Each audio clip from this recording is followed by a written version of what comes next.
That's us. And we are back. We are back. We are back. Talking about what were we talking? We were talking about all the hot single ladies out there, and not anything sort of weird and contrived. Weird. Oh crap! So yeah, trying to get away from what we were just talking about. Trying to get away from what we were talking about, yeah.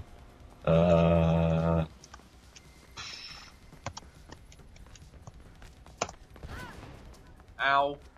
Don't shoot me again. That would be mean.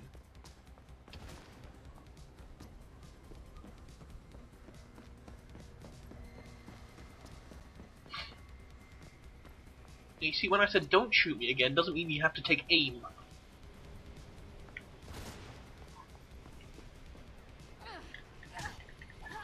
Ow! Stop that, bastard! Oh, they're shooting me! Ah, crap.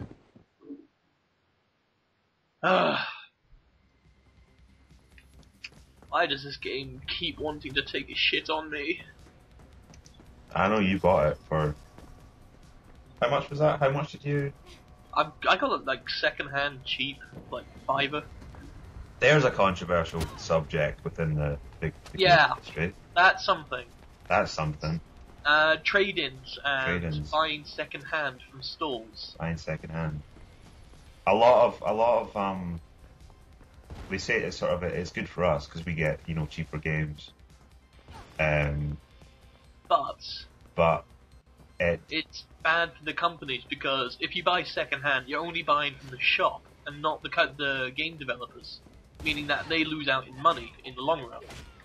Yeah, but sort of the way things are going these days, a lot of games are moving into that. I mean, they say one day that eventually, will everything just be directly downloaded from the internet?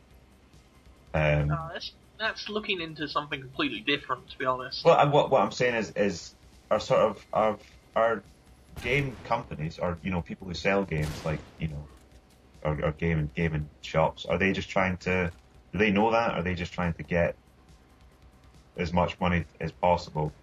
Do they know that they're kind of on sort of a sinking ship now at this point because things are, changing rapidly? I can imagine that the people who are the sort of the head honchos of these companies are thinking to themselves, this might not be able to go on forever. With the way things are changing, we could be in trouble in the future. And so when people say to them, when you sell a game second hand, you're getting all the money for that. Are they sort of saying, well, to be honest, we don't care because we're trying to make some money here. I mean, to me, I don't know if that's sort of what comes into my head when I think about it. I don't know if it's something that everyone sort of thinks about, but are gaming shops where you purchase games, are they going to have to change in the near future just because of the way things are going? So are they necessarily wrong for trying to make as much money as they can now? Because a lot of game developers are actually combating them now. They're actually putting codes inside games. It's like a one-time thing. If you buy the game new, you can download this content, or you can some games you actually have a code where you need to put in to access the online features. Yeah, that's the new EA tactic with online. If you buy the game, if you want to play online, you have to get the one-time use access code from the box. So basically, if you buy it second-hand, you can't play the game online. Yeah. But I think you have to, if you buy it second-hand, you then have to go online and purchase a code for that. So even if you're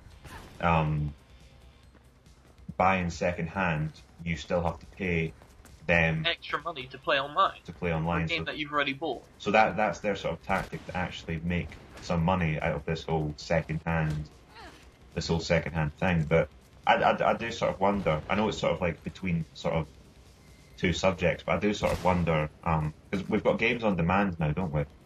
Yeah, That's but that's something. only for games that have been out for a while. But to me, that says they're trying to test the waters here. Are they seeing, just how many people are going to download those games online just for the convenience of it? So I mean, if we are moving into a future where,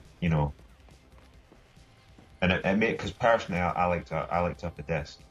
Um, It, I know exactly where you're coming from with that one because let's face it, music you can download now and you just download it and it's on your computer. But if you have the actual CD of the artist and all the music, then at least you have something material. You know that you've got some hard proof and a hard copy of it. yeah, So in case your computer does mess up, you lose everything. Then you're like, oh crap, what happens if I can't get all my stuff back because I don't have a disc? yeah. But well, it's sort of like if everything did go completely direct download. I mean, how much control would that give developers and publishers over? I mean, right now when we bought something, we have a disc, and I can say, you can borrow that, you can do this with it. If everything's downloaded, can I say to you, you can borrow this game and play it? So sort of how much control do you think that gives developers um, over the content that they're selling? Um, because I mean, as I was saying, yeah, I mean, if I've got a game on disc and you want to play it, and I can see you can borrow that, and then you might go out and buy it yourself, you might not.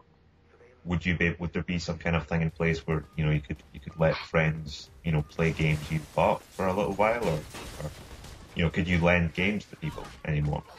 And it just seems like a lot of control would be put in the hands of the people who are selling these games. I don't know, is that necessarily a good thing, or is that a No, bad thing? to be honest, with if you get the disc and you can lend it to people, there are quite a few ways that you can just pirate the game or copy it and let the other person play it and go through it without them having to buy it. I mean, yeah, it's good for the people, but for the company, they'll be like, oh no, we're losing out on money yet again. So, why the fuck aren't these things blown up?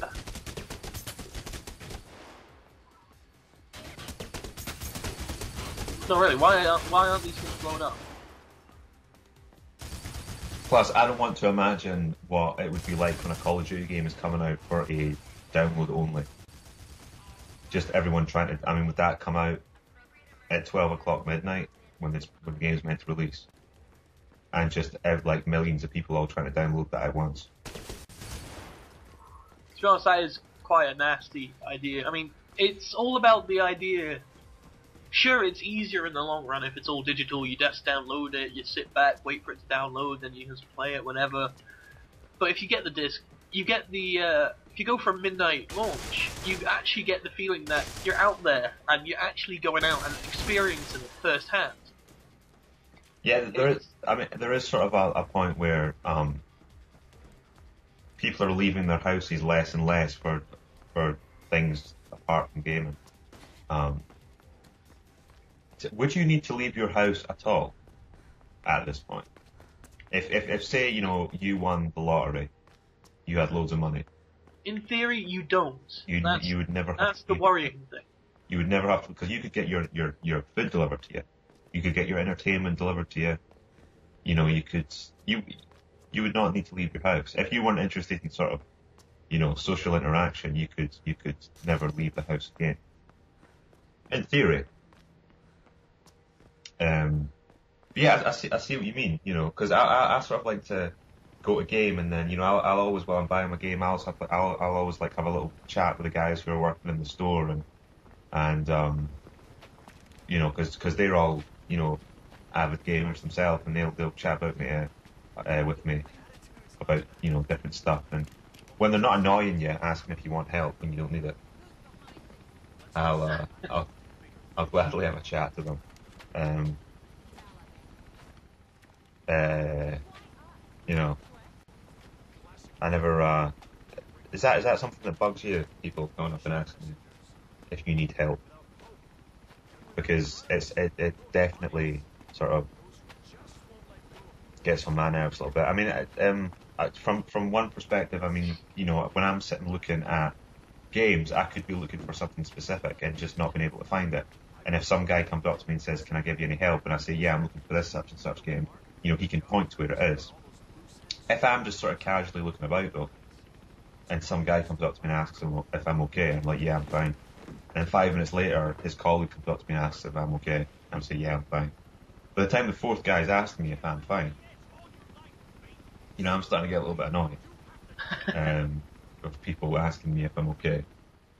As you know, you sort of, I don't know, do I look sad? Do I look like I'm about to cry or something? Why do people keep approaching me and asking me if I'm all right?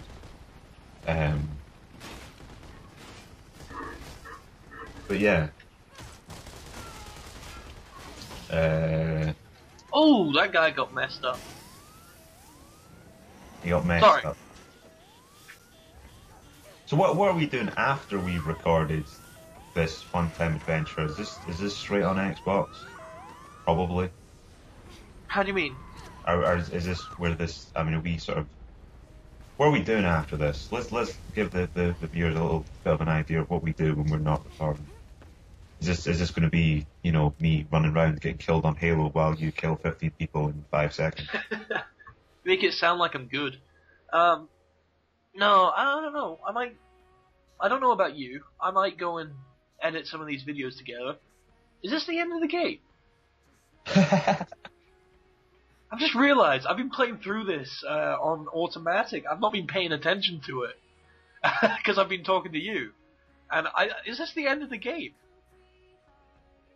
Yeah, the theme song is playing. Oh wow. Are the credits rolling? Not yet.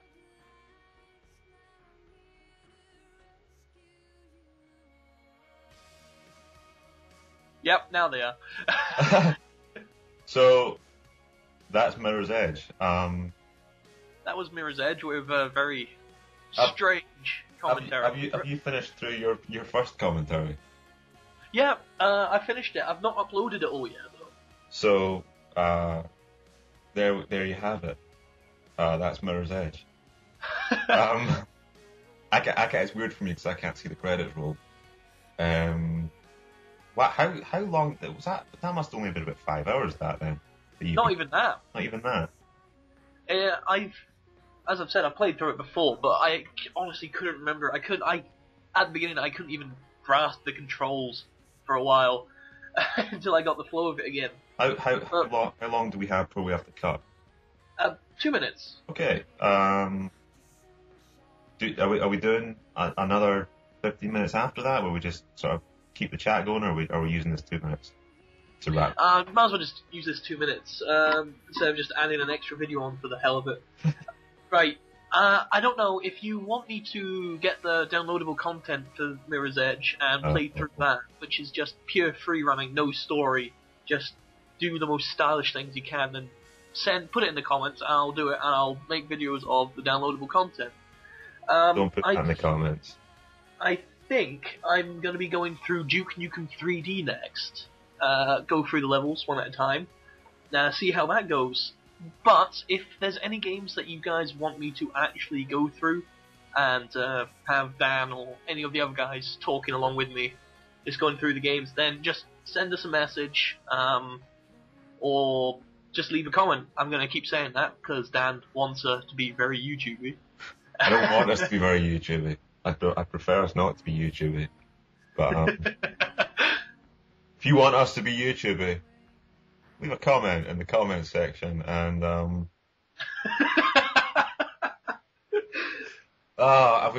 we must only have like 20 seconds left.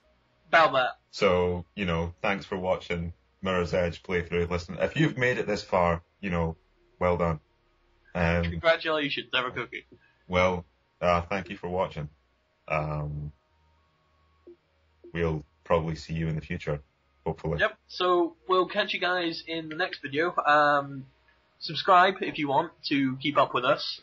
Or, yeah, that's about it really.